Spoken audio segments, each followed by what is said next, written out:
What's up, yo? It's DJ Ryan. You're listening to The Drive-In on TBS efm 101.3. So here we're in the middle of the week. How are things going for you guys right now? For me, it's going really, really well because it feels like it's already the weekend for me. It feels like the weekend never actually ended because it feels like the weekend was yesterday. And that happens to a lot of people sometimes. You enjoy yourself so much that it just seems like time flies by so quickly. And I know you guys been through that, and I know you guys are going through that right now because you listen to The Drive-In every morning, and your mornings just fly by because of me. Well, today we've got a great show for you guys, and we're going to start off today's show with a great song from a great group, the Beach Boys, from the 1987 film Good Morning Vietnam, starring Robin Williams. We've heard the song quite a few times here, but it's just a great song to wake up to and start your day. So here's the Beach Boys with I Get Around. Check it out, y'all. Welcome back to The Drive-In, and you're listening to your man, Brian Ju, on TBS efm 101.3 in Seoul and surrounding areas, and GFN 98.7 in Gwangju and 93.7 in Yeosu.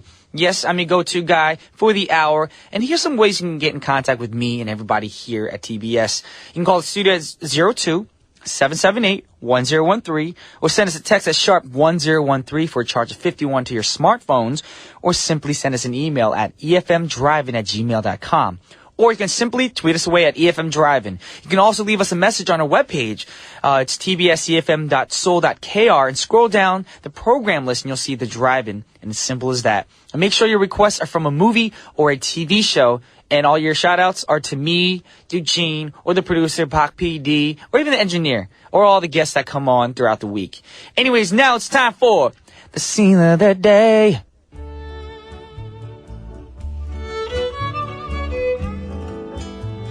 Ladies and gentlemen, Super Bowl Sunday is only 4 days away, so it's football. I put football and Super Bowl together. Football. Football week here on The Drive-In. And all this week, during the scene of the day, we're going to play scenes from some of the most memorable football-related movies out there. And today's movie is a 2000 film, The Replacements. And this film starred Gene Hackman as a coach of Washington Sentinels. Yes, y'all, Sentinels. That's one of the best names out there right now. Shout out to all my CrossFit peoples at Sentinel. What's up, Cody Code? And the plot is basically the football league. There's a players' strike. And the players' union can't agree with the owners about salary caps. So the players go on strike. But the owners decide that instead of canceling the rest of the season, they will continue with replacement players. Yes. And replacement players are athletes who aren't in the league and maybe were cut during the training camp or played in college but never really got drafted. And there are a lot of players like that out there. And one of the players that the coach wants for the team was Shane Falco, played by none other than Keanu Reeves. Well, all the players arrive in training camp, and there's one scene where they're eating lunch, and some of the players have some friction. So let's have a listen. Man, you racist punks. Yes, there's racial tension at lunch, and two African-American players tell a Japanese-American player that they don't know the difference between a Japanese dude and a Chinese dude. And that, gets a person on the team very angry, a Welsh player, in fact, and he interjects, and he says that we're on the same team. And the African-American players call the Welsh player a Mick, which is a slur, a bad slur for an Irish dude. And he counters that he's Welsh, and that starts a fight right there. Wow, man.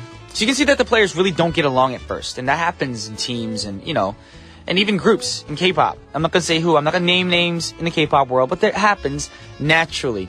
And this film is actually based on the 1987 season of the Washington Redskins.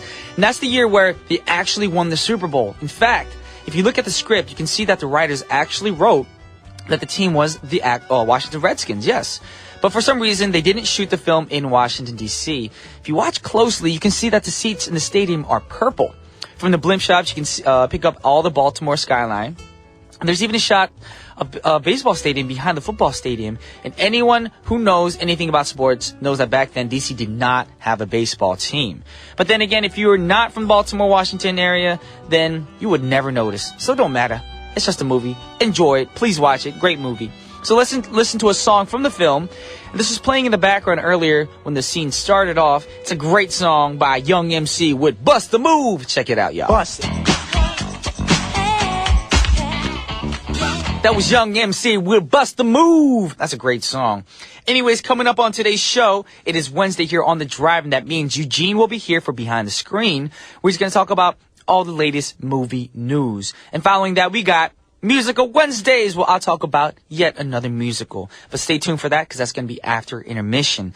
But right now we have a song request, and the next request is from one of our dedicated listeners and fans, Sherilyn. What's up, Sherilyn? If you're listening, thank you so much, and we miss you here at the drive-in.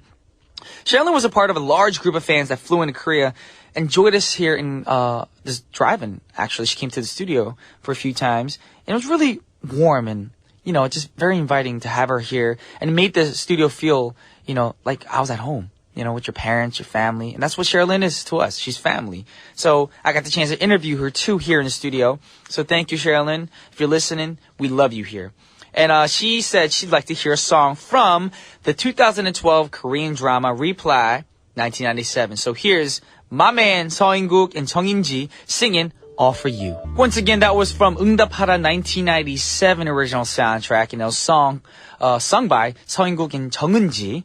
I said In-ji earlier before, but my pronunciation was off a little bit. So that's Seo In-guk and Jung In-ji, which is All For You. It's a remake of a song done by Cool back in the day. Great song, beautiful song. And it was requested by our family member, Sherilyn. Right now, we're going to go into the next song request, and this is from Nini for the film that came out in 1986 called Labyrinth.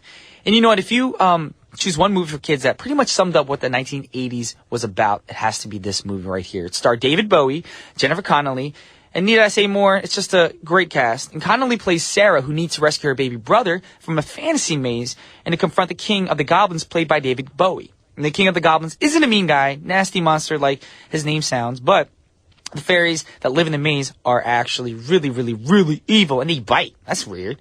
Nothing seems what it seems like. This is a great fantasy film that had a lot of groundbreaking puppetry work done by Jim Henson himself. So let's hear the song Magic Dance by David Bowie from the soundtrack. And I'll be back after intermission. Welcome back to the drive-in. Now it's time for Behind the Screen with Eugene. What's up, Brian? What's up, Eugene? How you doing? I'm doing great. Yeah, that's good. I'm on natural high right now. I'm speaking really fast. Yeah, you had your coffee, so you're like, you got the coffee thing going on. Exactly. I'm like the micro machine guys. Yeah, that guy was awesome. That guy was amazing. Trivia fact, the guy's name was John Mashida, and he had a song, too. John Mashida? Is he Japanese?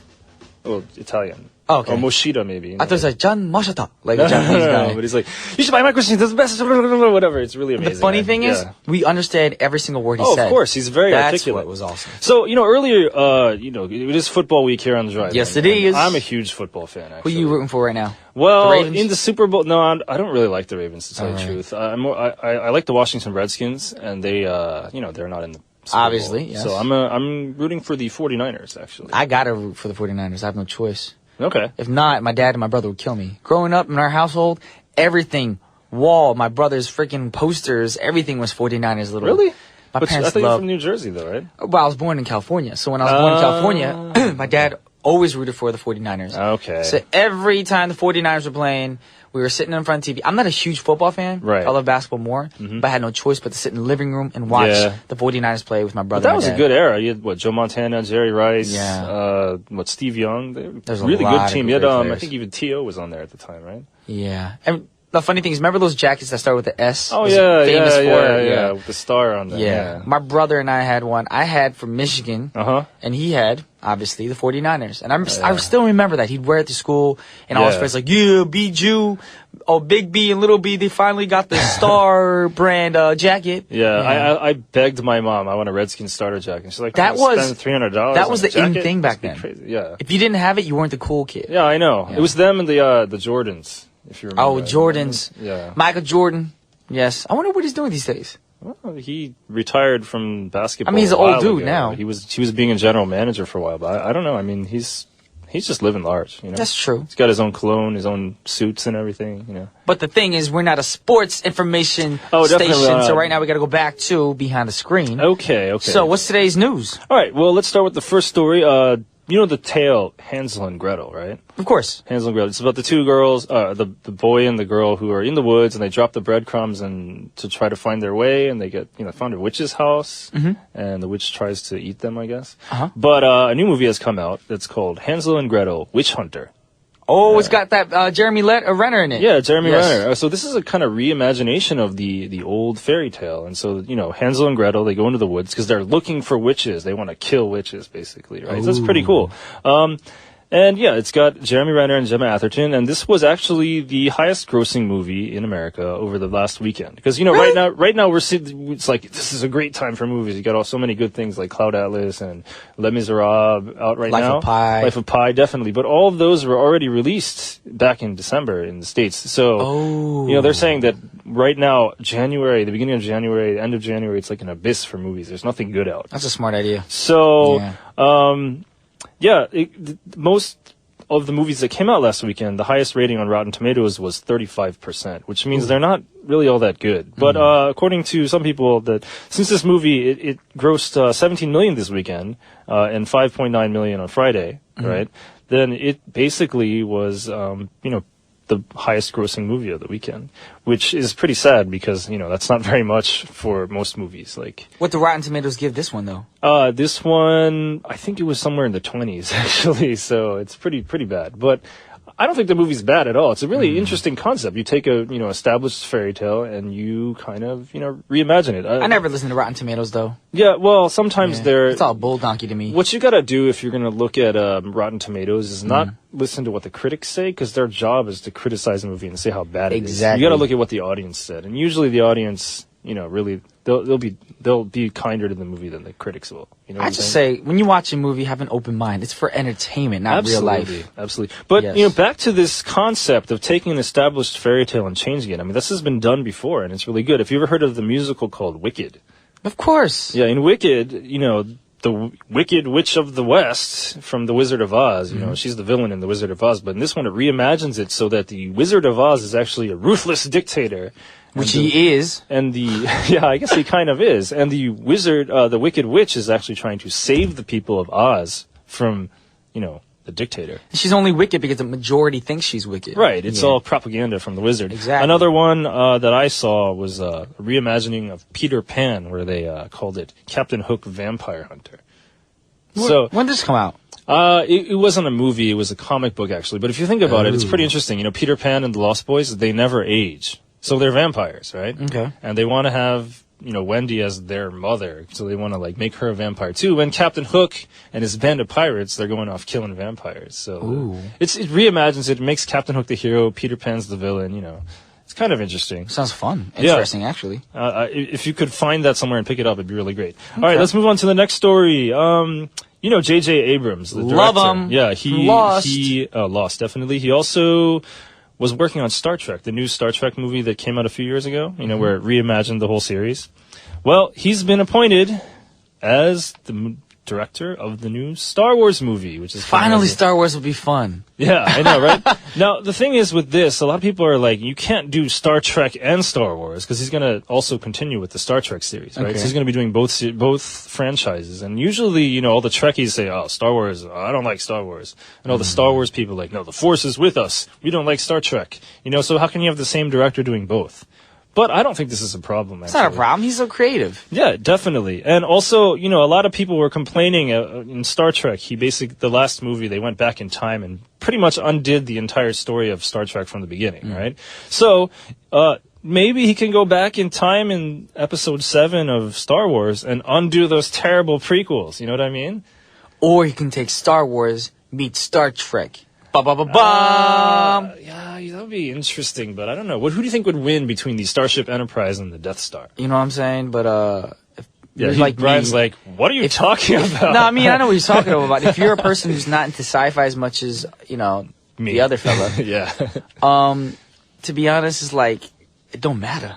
Yeah, I guess not. I mean, it'll probably be a good movie. I don't think this is It'll be an interesting movie. Yeah. All right, third story. This is kind of interesting. You remember the movie Django Unchained, which came out recently? The Quentin Tarantino Django Unchained. movie? Yeah, Haven't seen it yet, but yeah. it's very, very good. But there's a toy company made some action figures about it. Okay. And you know, that movie takes place in the time of slavery. So it's basically some action figures of slaves. That's right? wrong.